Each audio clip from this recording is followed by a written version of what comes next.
So the first thing that I did was tell pointless stories to people, and there are a few different reactions to that.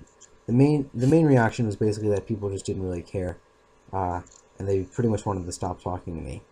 There were some people that ignored me, and some people that rudely told me to go away.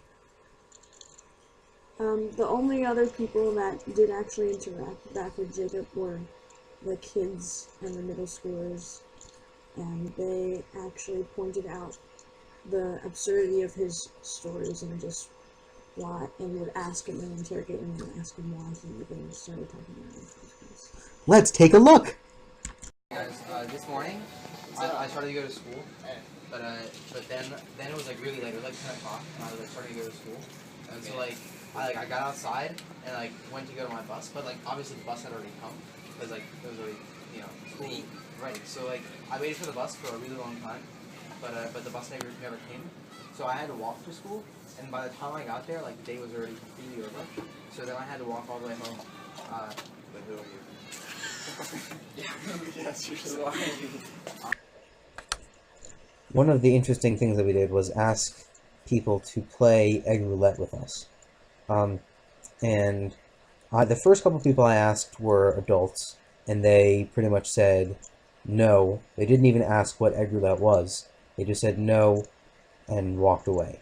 Then I asked a middle school kid, and he got very excited. He said yes even before he knew what the game was. And we told him about the game, and he just got very excited. And a bunch of his friends came over, and they were just very happy to be doing something different, I think.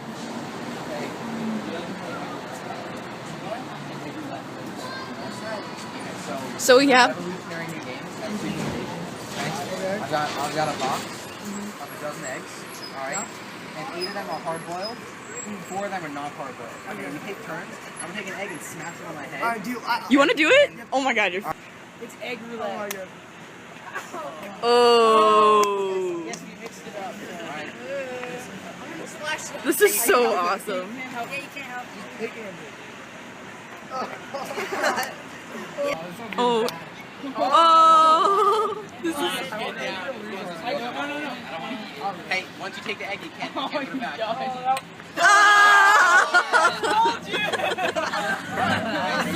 Keep playing, keep playing.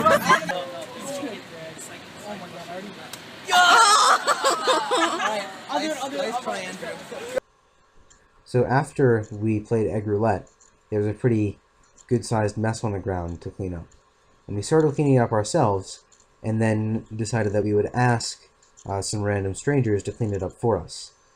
So I asked a few adults and a few other people, and basically the reaction was no. I got a few people that flipped me off, and some people that just ignored me.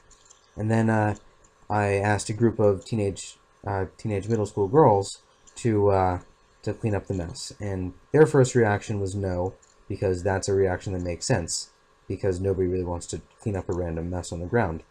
And after I spoke to them for a few minutes, I said that we were working on a sociology project, and that we were just making a video, and if it was okay if they were on YouTube.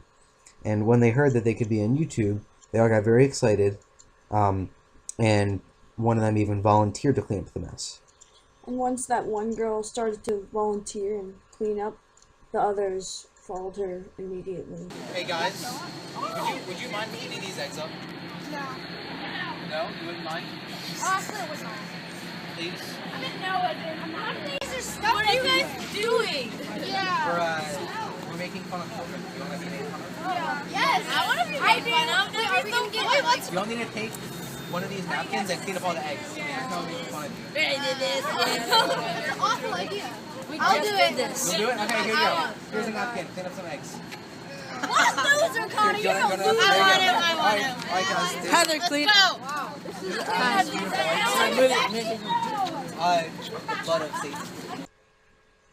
One of the other things that I did was say things to people that just didn't make any sense at all. And one of the interesting things that I found about doing this is that people would find fault in their own reactions to what I was doing, and they would feel like they were the ones in the wrong for not understanding me, rather than putting the blame on myself for saying sentences that were completely incoherent. And inability to understand Jacob's sentences led them to laugh at themselves and just at the situation, so a lot of people were cracking up and giggling after Jacob said this. So you know, like when you're all around and you're swinging for long balls, right? Sure. How do you come to know that, man, this really is what it's for? You first. What? Wait, can you repeat everything? How do you know? I speak English. So basically, I was just saying that when we're all around and we're swinging and we're swinging for long balls. How do you come to know that? I don't understand what you're talking about. How do you come to know that, man, this really is what it's for? I don't understand. I don't understand. What for? We're not that intelligent. For our last social norm violation, me and Jacob went to eat dinner at Mon Ami Gabi, a high-class and expensive restaurant in Bethesda. When we ate dinner there, I ate with my hands and I put my face in the food at one point, and it got a lot of stares, and a lot of people were whispering and looking at me really weird.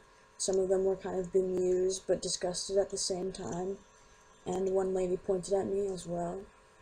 But no one came up to me and said anything or confronted me. No one told me to leave the restaurant.